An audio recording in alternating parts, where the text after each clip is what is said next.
Well, good morning, everyone. Good afternoon to Scott. And I can see that John is there with Chinny down in Melbourne. Hello. We only have one laptop with us today. In the Zendo, we have Fiona, Francis, and Archer is with us for the first time in the Zendo, so that is nice.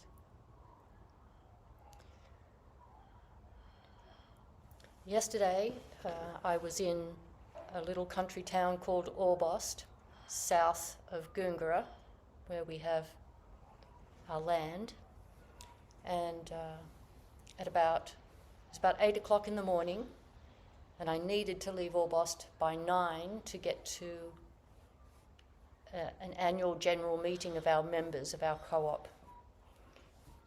And we'd spent a really long time tried to coordinate all the members who have moved and lived in all different places to try and get as many of them actually to turn up in person, or if not, to join online. And it had taken many, many months to find a time for this meeting. So it was 8 o'clock in the morning, and I had to leave by 9 to drive up to Goongerra. And as I walked out of the bakery with a salad sandwich for my breakfast, I looked at my van and I had a flat tire. An almost flat tire, not completely flat, an almost flat tire. So this is the exact moment. This is the exact moment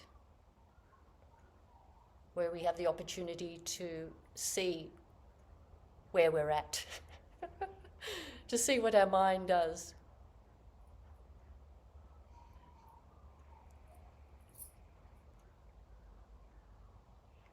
Reality just comes knocking like that, very unexpectedly. And we could do a number of things. I would say 30 years ago, I literally would have started to have a panic attack. My heart would have started pounding, my thoughts would have started racing, catastrophizing would have been happening. And even 20 years ago, I would have probably got very anxious. What if I miss the meeting? Things like that. Another person would be likely to maybe do something like have angry thoughts like, damn. Why does this always happen to me? Of all days, some thought like that. And maybe some annoying thought like, why do people drop nails on the road? And people should be more careful and tie down their loads, so people like me don't get flat tires. So an angry series of thoughts. Someone could even punch the side of their car with their fist, they'd be so upset. And another person might do something like suddenly have their shoulders slump and their head fall forward and go, typical. Yep, proof yet again. The world is just a rotten place and everything bad happens to me. Kind of a depressed reaction. Whatever reaction anybody would have to such a thing, maybe these days what would be more salient is to have a flat phone rather than a flat tire. Oh my God, my phone's flat and I don't have my charger. That would probably be quite a trigger for people. But whatever people's reaction might be, we should be very compassionate and non-judgmental about it, in the sense that we should have empathy to ourselves or to anybody else, whether they panic, get angry, get depressed and deflated. Because people do those things because of all their past experiences. That's why they react that way. So whether it's us or someone else, we want to respond empathically to them. But in relation to ourselves, here is the moment. What do we do? So our practice trains us to notice what we do. And even if our initial reaction is something maybe panicky, or something angry, or something deflated, even if that's our initial experience, when we've been practicing, we can catch ourselves and go, hold on, that's just the path to samsara. that's just the path to making it worse. How else could I deal with this situation? So even if our initial reaction is a little off-centre, we can get ourselves back on centre. And a way, what centre is, we can see things sort of positively, negatively, or neutral. And a lot of our practice is actually learning to appreciate and dwell in the neutral. We often just forget about the neutral. We often want things to be good and avoid things being bad. That's the sort of roller coaster of people's daily lives, avoiding things going badly, wanting things to go well. But actually there's this wonderful kind of stability in just relaxing and appreciating the neutral. So I'll tell you what did happen. My mind looked at the almost flat tyre and had a fairly neutral thought, maybe slightly negative, but fairly neutral of, oh, there is an almost flat tyre. Just a sort of like a statement in my mind. The tyre is almost flat. And then I had the positive thought, thank goodness I noticed it now, and didn't notice it 10 kilometres up the road to the farm where there's no phone reception, no cell phone reception. And I would have had to have changed it myself. Maybe a car would come past, but hours can go by with no cars passing on that road. And my van is a big one. It would have been physically quite hard for me to have undone the bolts, and I could have done it, but it probably would have been quite difficult. I've noticed as I've grown older, even though I'm still a very physical person, my hand strength has diminished quite a lot. So that was my first sort of, after the neutral awareness, the tyre is almost flat. Thank goodness I've noticed it. And thank goodness it's not totally flat, because I can drive to the tyre repair shop. So that was very nice for me to notice that that's what my experience was. And all of that occurred within probably 1 second. That little sequence of thoughts within 1 second. There is an almost flat tyre, thank goodness I've noticed it. I can drive to the car repair shop. Very, very quickly that sequence of thoughts occurred. And so I took it to the car repair shop, and interestingly, the woman was sitting there. I'd bought a salad sandwich, and she was eating a salad sandwich. And I said, I've got a flat tyre, I've got to get to a meeting. Any chance you can repair it right now? Sure, back her up. Okay, backed my van up. 20 minutes, she'd fixed it. $48. It was amazing. So then I went to the meeting. And then after the meeting, funny how things happen, just as I was about to leave the meeting, someone was saying that they thought that technology was making people's lives worse than better. And I said quite casually, but now I'm really glad that I wasn't lying or exaggerating, I said quite casually, well, I'd prefer to lose my wallet than to lose my laptop or phone. I just said that in conversation. And then I promptly walked out without my bag, without my wallet, and drove to Canberra. And then I got to Delegate. I got about an hour and a half away, and I was fantasizing, I'm going to have another salad sandwich because it's healthy, but then I'm going to get a chocolate frappe that's unhealthy. And I'll space them about an hour apart, and that will make the 4.5-hour drive more enjoyable. I'll have this very healthy salad sandwich, which I will eat quite slowly while I'm driving. That'll pass, that'll be a nice thing. And then when I get to Cooma, I'll get a frappe. I was just thinking about all of that, enjoying myself, stopped the car, leant over, and where's my bag? And realised straight away, oh my gosh, I left it down in Goonga. And again, so here we go. Here is another moment. And these are just little ordinary moments that most of us have. But this equally applies to very intense, difficult moments. Like, even though we're only talking about a flat tire and leaving one's wallet behind, our practice is just as applicable in very intense situations. And it's these little ones where reality comes knocking at our door, where we're really training ourselves so that when the difficult things come, we can handle them better. So when I saw that, when I realized, I left my bag down there, I was able to laugh at myself. All my thoughts about the salad sandwich and the frappe, like, just gone. Not going to happen. Not going to happen. Not going to get anything to eat now until about 4:30 in the afternoon.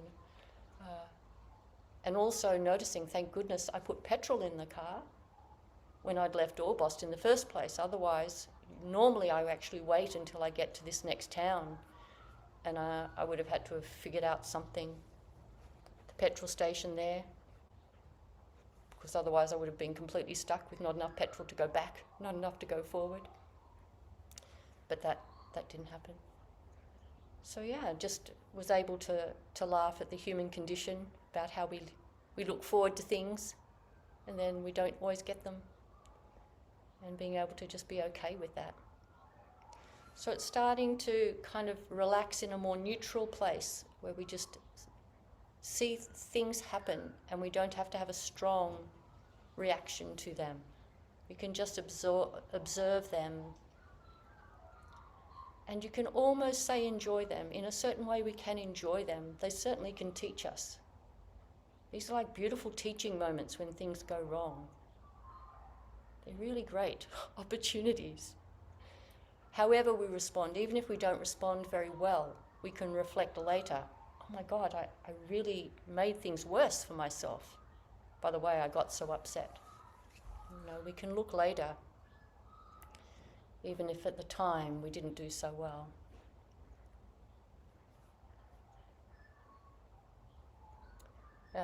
There's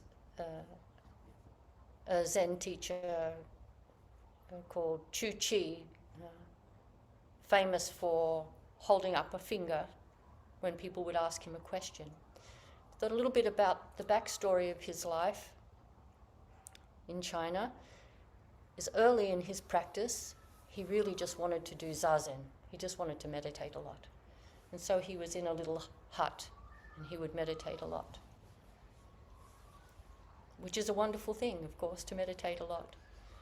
But always our practice is meditation so that we can function in the world. Like they go together.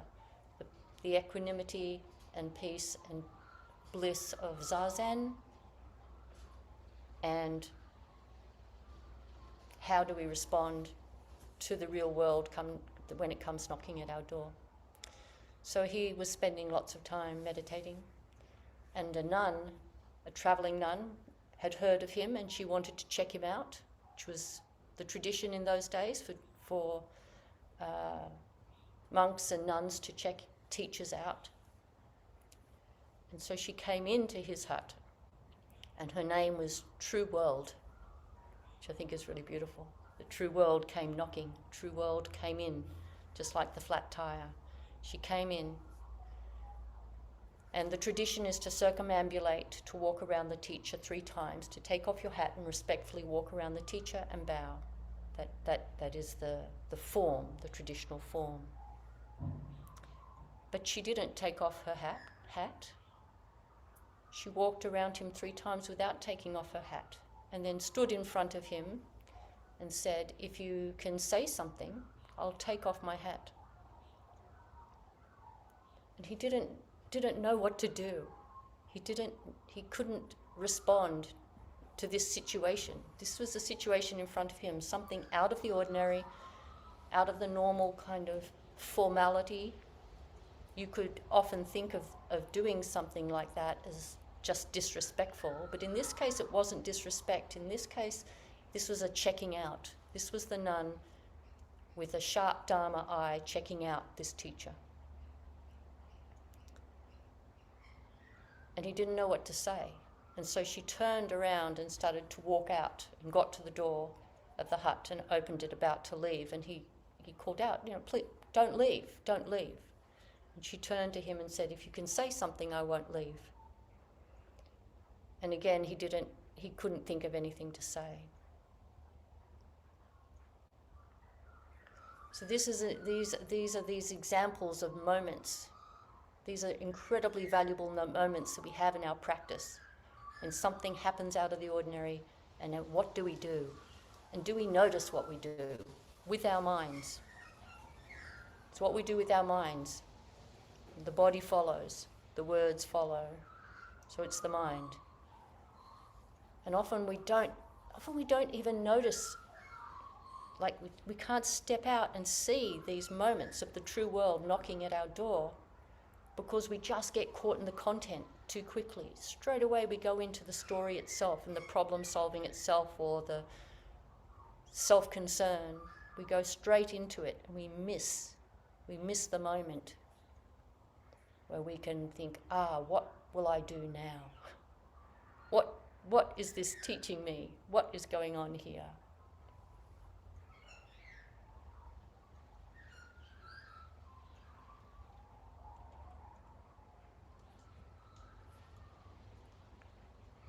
All of these things really are pointing to the deep understanding of everything being impermanent, everything being in a state of change. Things are just always changing. If they're always changing, it can't possibly be that they're going to keep changing for the good. It just can't happen that way. Those things are going to go wrong. There'll always be troubles. And if we really understand that there'll always be troubles, then those troubles don't become a trouble. Those troubles don't become a problem. They just become what they are. It's this sort of neutrality.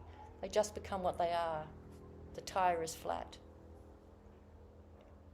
The cup is broken.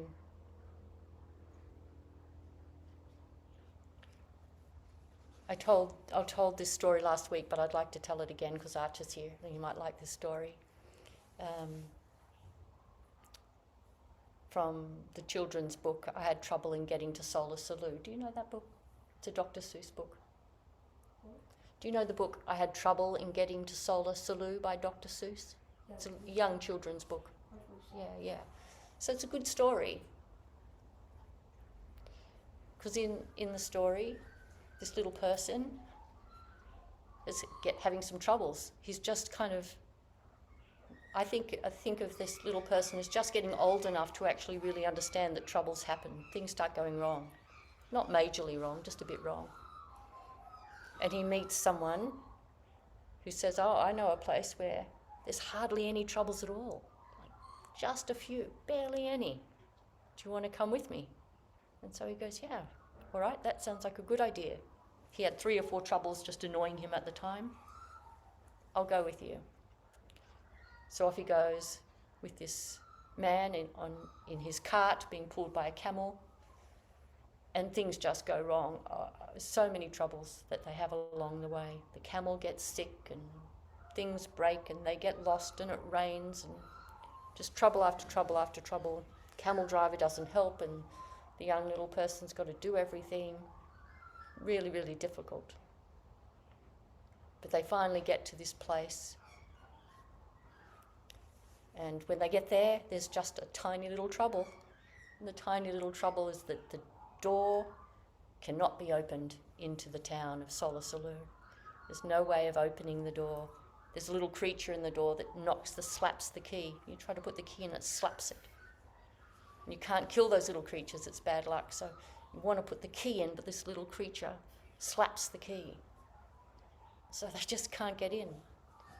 So he's standing there after all of these enormous amount of difficulties that he went through to try and avoid having difficulty. And then I think it's the doorman at that place says, well, actually, I know a place where there's no troubles at all. So if you like, you can come with me to the place where there's no troubles at all.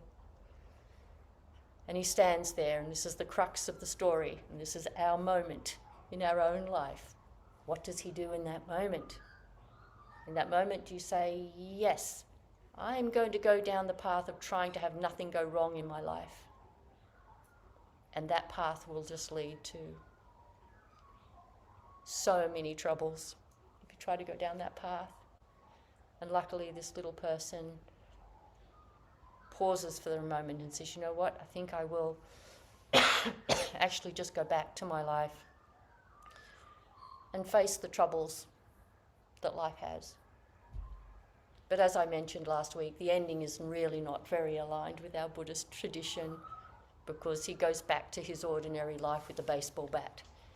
And maybe we could try to turn that into a metaphor for something, but I think that's a little bit of a stretch. But we could just go back. If you're in this story, just go back and go, here are my troubles, and I'm going to learn to live with them.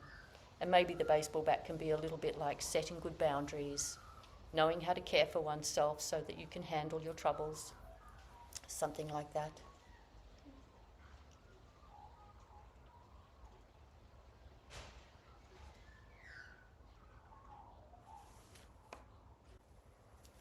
So I might just read a couple of koans that also speak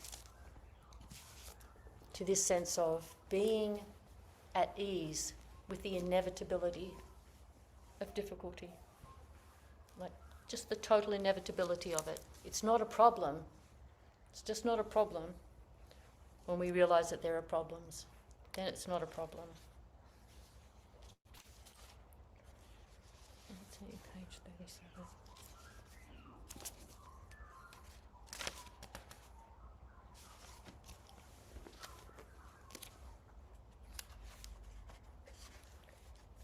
And some of you will be very familiar with these two koans. They're spoken about a lot, because this is really one of the key things that we have to manage in our life, have to navigate. Case 6 in the Blue Cliff record, Yun Men's every day is a good day. Yun Men said, I don't ask you about after the 15th day. Try to say something. I don't ask you about before the 15th day. Try to say something about after the 15th day. And the 15th day is a way of talking about enlightenment with the full moon. So I don't ask about before you've woken up. What about after you've woken up? What about after? When you've understood in some degree the nature of things. And Yun Man himself answered for everyone and said, every day is a good day.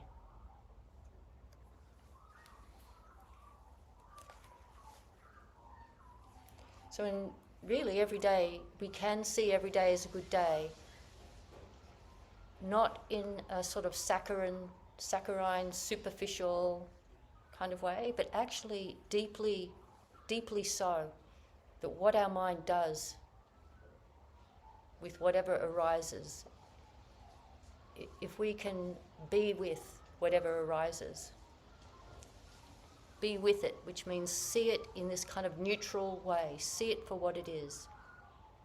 No matter how difficult, just see it for what it is in the first instance, and then respond appropriately in a way that will be the most wholesome for ourselves and for whoever else is involved, to the best of our ability, like whatever our ability is, to the best of our ability to respond to this circumstance in a way that is most wholesome for ourselves and for others. It is a good day. So every day is a good day when we can be with reality as it is, when we can inhabit this big kind of neutral space. And I think even with this kind of inhabiting this kind of neutral space, we still have personality that kind of flavors that neutrality. So I think my flavor is kind of cheerful. I have a general cheerfulness, I think, is my style. Some people's style is a little bit kind of terse. You can still be a very awake and compassionate person, but have a slightly kind of terse manner. There's lots of teachers like that. They're just a little bit terse, a bit firm, slightly furrowed brow in a certain kind of a way. So it doesn't mean we lose our personality. We can still have our personality while at the same time kind of interacting with the world with this kind of dispassionate neutrality. When we do that, every day is a good day. We don't get too caught in things going really well. We don't get too caught in things being really bad.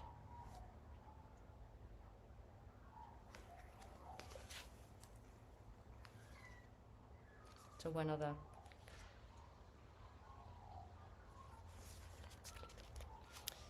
Case 3 in the Blue Cliff record. Master Ma is unwell. Great Master Ma was unwell. The temple superintendent asked him, "Teacher, how has your venerable health been in recent days?" The great master said, "Sun-faced Buddha, moon-faced Buddha."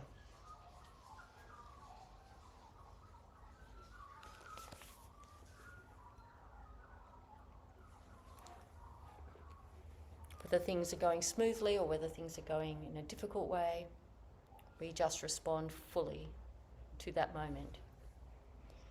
And it's kind of like our greatest teacher. Like, it's very good to have an actual formal teacher, but really we have this great opportunity to have teachers just when true world comes knocking at our door, which she comes knocking every day.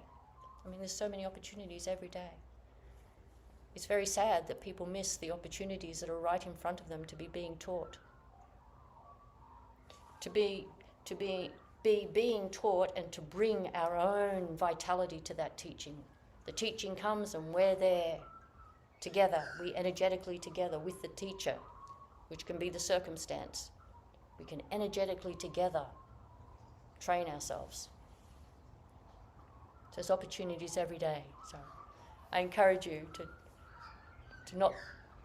notice them, just to notice them. And notice what your own mind does. To train your mind to appreciate and enjoy the whole process of doing that.